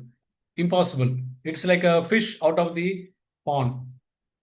So, therefore, now the thing is to ask us this question is, all this is part of Ashtanga Yoga. How much Ashtanga Yoga, dear devotees, how much difficulty it is to practice, we have seen that, because you have to follow the yam, niyam, asana, then pranayama as initial stage. And then you have got another four stages. And in that, there'll be so much of distraction. And why I'm saying all this? Because it is Kali Yuga. And Kali Yuga means the age of coral, the age where our mind is completely absorbed in all Manda Sumanda Matayo. And this, I'm not saying this. This Sukadev Goswami is already given a verdict of the symptoms of people in Kali Yuga. He says, what is that? Prayana Alpa Ayusha Sabaya. That means our lifespan is very short. Kalau Asmin Yuge Jana, in Kali Yuga, we are always quarrelsome. In Kali Yuga, the nature is quarrelsome. Manda Sumanda Matayo. Manda Sumanda means we are lazy, we are misguided, and we are also very dull-headed. Manda Bhagya. Manda Bhagya hi Upadruta. Upadruta is very disturbed. Our mind is disturbed. So when Sukdev Goswami has given this verdict, where is the way of escape for us? These are all realized words. So therefore, in this Kali Yuga, it's very, very difficult to follow Ashtanga Yoga process. And Krishna has just given us this explanation, but slowly he will take us towards the actual goal, that is Bhakti Yoga. Because Kali Kale Nama Rupe Krishna Avatar. In Kali Ka, I think Krishna has come as Nama Avatar. Nama Hoite Hoya Sarva Jagat Nistar. So you should understand that in this age of Kali, only the holy name of the Lord, that is Hare Krishna Mahamantra, he has come in the form of, Krishna has come in the form of Hare Krishna Mahamantra. Simply by chanting the holy name, we can directly associate with the Lord. So anyone who chant this will be very easily delivered. That's what actually the essence we should take from this particular verse, and not that we should try Ashtanga Yoga and try to do different sort of breathing exercise. You can try, but then how many lifetimes it will take, it's not, because Krishna himself says, Bahunam Janmanam Ante Jnanamam Mam Prapadyante Vasudeva Sarvamiti Samatmasu Durlabha. It's very, very rare to get this understanding that Vasudeva is everything in life. So why not directly jump and accept what is available to us? So I promised in the beginning that I will also spend some time on this yoga ladder. So it's sufficient to understand at this stage that Bhakti Yoga is the topmost yoga, and the ladder goes from animalistic lifestyle to Karmi, that is material goals, then Karma Yoga, Jnana Yoga, Dhyana Yoga, and finally Bhakti Yoga. Okay. Now, which is superior between Jnana Yoga and Dhyana Yoga? We said that Dhyana Yoga is superior. Why it is superior? Because in Jnana Yoga, see, both are doing meditation. But what is the difference in Jnana Yoga? In Jnana Yoga, the meditation is done on the outside objects. Like you meditate the light, you meditate the nature. Some people meditate upon some point. They meditate upon some mountain. They look for a nature, like serene place to sit and do meditation. So the meditation is outward, and therefore their knowledge in jnana is limited to Brahman realization. Like they think that the light that we are seeing, that itself is the Lord himself in an impersonal form. That is their understanding. So they know very well that I am not this body. So that knowledge is there of not being this body. I am spirit soul. And then they advance a little bit and they try to aspire to merge into the light or Brahma Jyoti. They think Brahma Jyoti is everything and all his creations are coming from Brahma Jyoti. That is Brahman realization. Now, when they cross this stage, they enter Paramatma realization. So in Paramatma realization, that is Dhyana Yoga, I say that this is superior to Jnana Yoga because in Paramatma Yoga, even though you are meditating upon the Lord who is having a form inside the heart. That means you are meditating internal. It's not external, it's internal. And therefore, it's more Paramatma, it's like higher realization, because you are seeing a form of the Lord. And that form of the Lord is giving you bliss, and you are entering into Samadhi. And also between Dhyana Yoga and Bhakti Yoga, which is better in Kali Yuga?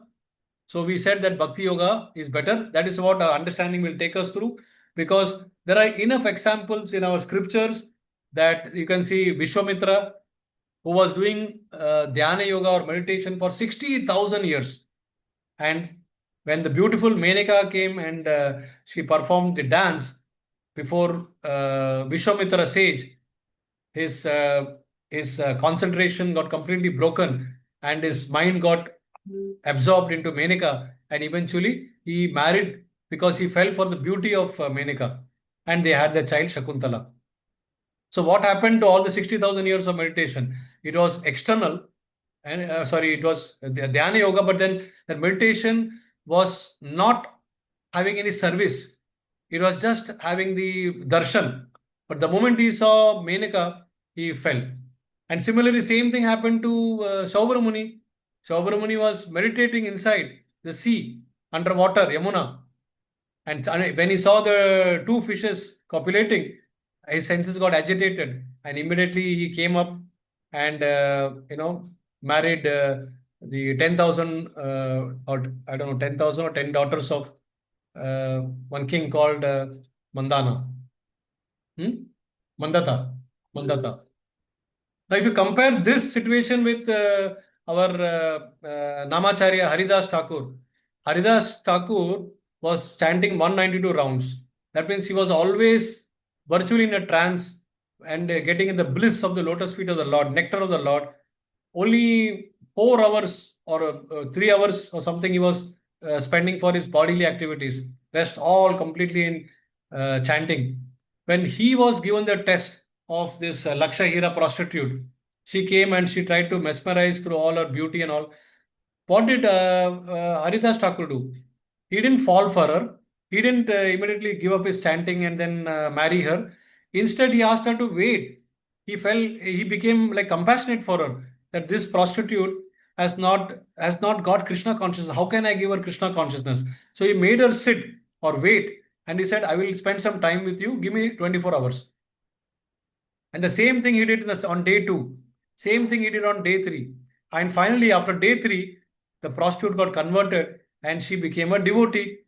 So this is the power of devotion. What more can we ask? And this is Bhakti Yoga. So therefore, dear devotee, in Kali Yuga, we don't have to practice any difficult gymnastics or any difficult pose of Dhyana Yoga or Jnana Yoga, nothing. Just we have to sit in the morning Brahma Muhurta, and you have to chant. Chant 16 rounds, and if you have more time, chant more rounds. Otherwise, you can perform your normal duties with Krishna consciousness focused, centric. So therefore, I once again come to the same statement which I repeated last time. The degree to which one replaces sensuality with spirituality is a measure of one's spiritual success. So we have to constantly keep on introspecting ourselves with this particular point. And that is how we test our own spiritual realization. Many times people ask this question, how do I know whether I have made a progress or not? So the degree to which I replace my sensuality, am I still feeling lusty in my mind? Am I having the increased taste in chanting? We have to ask these questions. And if the answer is yes, that means we are progressing. If the answer is no, then we are falling down more. We have to give increased dosage of the medicine. So with that, we end today's session, and the time is 8:49. So we directly jump into the quiz time. Are we all ready for the quiz? Yes? Okay. Question number 1 coming on the screen. Be ready? According to Yoga Ladder, the correct steps or path of progression. Oh, Krishnamohan Prabhu has already raised his hand. Progression of yoga is 1. A. From Karma Kand to animalistic life to Karma Yoga to Jnana Yoga to Dhyana Yoga to Bhakti Yoga. Animalistic life to Karma Kand, Jnana Yoga, Karma Yoga, Dhyana Yoga, Bhakti Yoga. Animalistic life to Karma Yoga, Karma Kand, Jnana Yoga, Dhyana Yoga, and Bhakti Yoga. Animalistic life to Jnana Yoga, to Karma Kand, to Karma Yoga, Dhyana Yoga, and Bhakti Yoga. And E is none of the above. Yes, Krishna Mohan Prabhu जी, आपका क्या answer है इसमें? आपने हाथ तो race कर दिया. हरे कृष्णा प्रभु जी. हरे कृष्णा. प्रभु जी, हरे कृष्णा. प्रभु, आप none video of call these. करते हैं? None of these, Prabhu ji, none of these. None of these. Let's say आपका तो फुल माइंड आज कंसंट्रेशन के साथ दिख रहा है, तो आंसर नहीं सही है. प्रभु जी. Yes, I'm you're right. trying. Fantastic. There was a lot of googly inside. One can easily make mistake, but then you have nicely countered that googly and chakka मार दिया आपने. Great. Thank you, Prabhu ji. 50 brownie points to you. Very good beginning. I think you are doing very well. Let's go to question number 2. A true yogi and a true sannyasi are the same as per 6.1 and 6.2 because, please see the answers carefully because थोड़ा tricky हो सकता है. I'm warning you all before only. A true yogi simply abandons his duties and works like a sannyasi. A true sannyasi performs duties without attachment like a yogi. A true yogi practices spiritual life as a means of internal detachment rather than practicing external inactivity. All of the above, none of the above. Yes, I'm yet to see any answer raised. It's actually simple. It's not difficult, but थोड़ा सा googly भी हो सकता है. Shrikant Ambike Shrikant ji, Prabhu is wonderful. Wonderful. Please come on the video and answer from Dallas. It must be morning time for you now. It is C. C, you're saying so confidently. Are you sure? Yeah. Lock कर दूं क्या? Yeah. Okay, see, the answer is a true yogi practices spiritual life as a means of internal detachment rather than practicing external inactivity. This is definitely correct according to me, but let us see the answer. So the answer is B and C. Why B also? Because a true sannyasi performs duties without attachment like a yogi. वो भी सही है ना? So here we are comparing a yogi and a sannyasi. तो योगी ने ऐसा किया वो करेक्ट है, सन्यासी ने ऐसा किया वो भी करेक्ट है. So I think you should get 50% off the marks because आपने 50% करेक्ट आंसर दिया है. So instead of 50 you get 25 marks. Hope it is okay. Yeah. Sakshi Mohan Prabhu, is it okay? Yes, Prabhu. Yes. But anyway, it's a good attempt because he got at least 50% and that's a very good try. Keep it up. Yeah. Maybe next question you'll get full marks. We go to question number 3 now. As per Shloka 6.4, a person in yoga, Ruda stage of Ashtanga yoga, is keen to follow EPD because E is for engagement of sense gratification activities, P is for pursuing of sense gratification activities, C, desire of all types of sense gratification, internal, external activities, D, none of the above, and E, all of the above.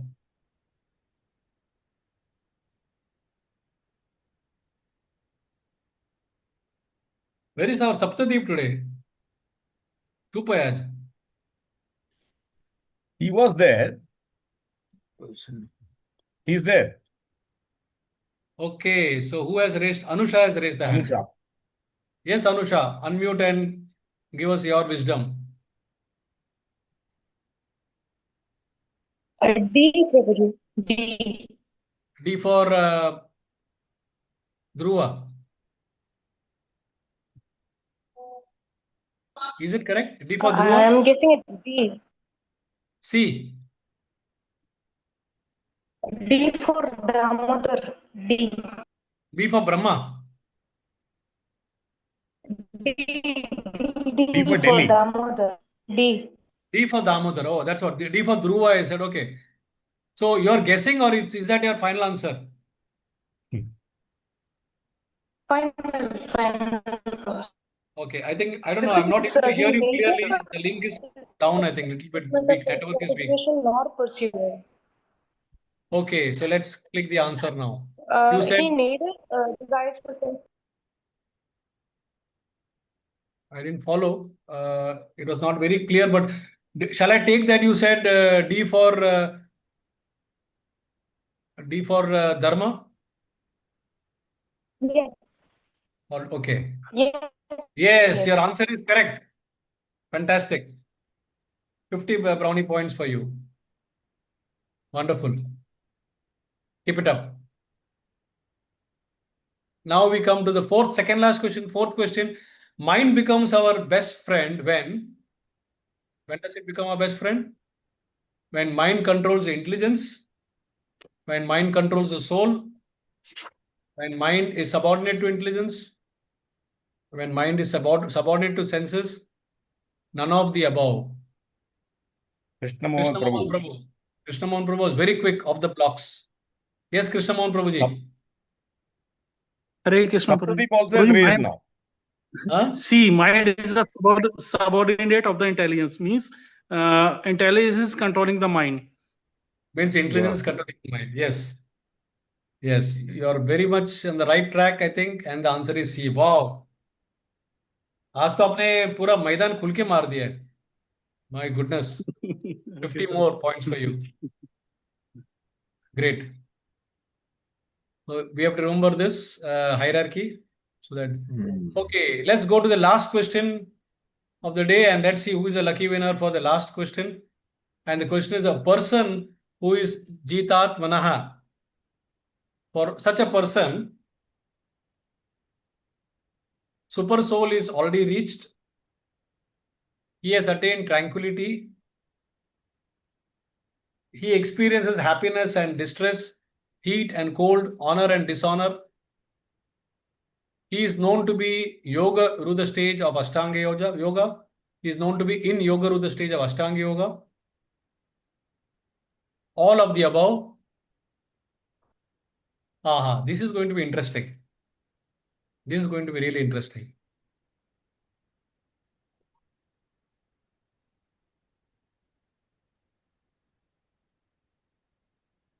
Actually, it is easy only if we have understood who is a Jitat Manaha.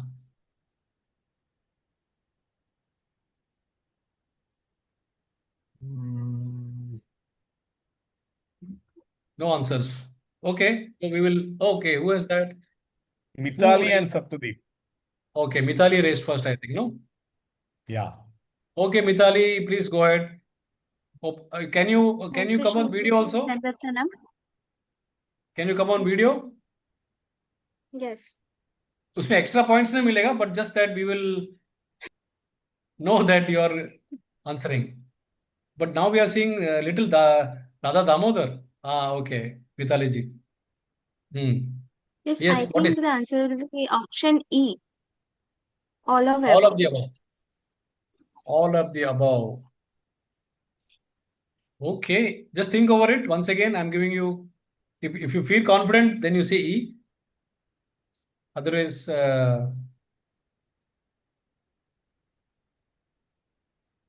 Yes, I think E. okay, shall I lock it? No second thoughts?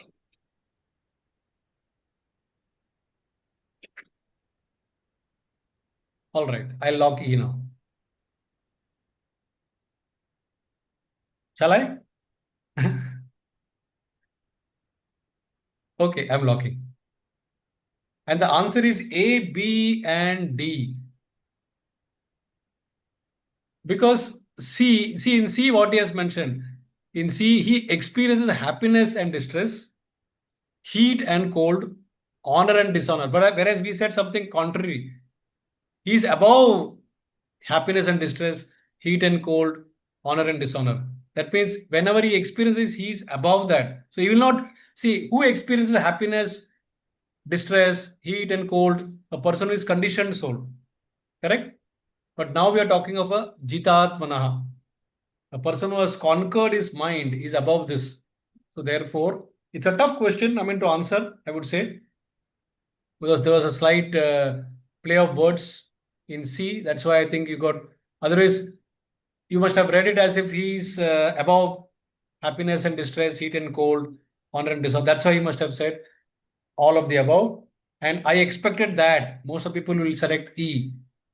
Okay. So anyway, uh, feel sad for you, but then I'm happy that you participated. That's most important. Okay, thank you very much. So you lose in this, and we close today with again the same words of wisdom that to clean your teeth you need brush and toothpaste. To clean your face you need a soap bar, and to clean your heart you need chanting mala and a Bhagavad-Gita book. So with this, I am ending today. Thank you all for participating. And I really want to thank you from the bottom of the heart because I've reached, it's 9 o'clock now. You have taken 2 hours. I'm not able to come within the time limit of 8:15. Extremely sorry. And we will definitely try it next time as I can see that. And all of you, please have a nice weekend tomorrow and charged next week with Krishna Conscious Weekend.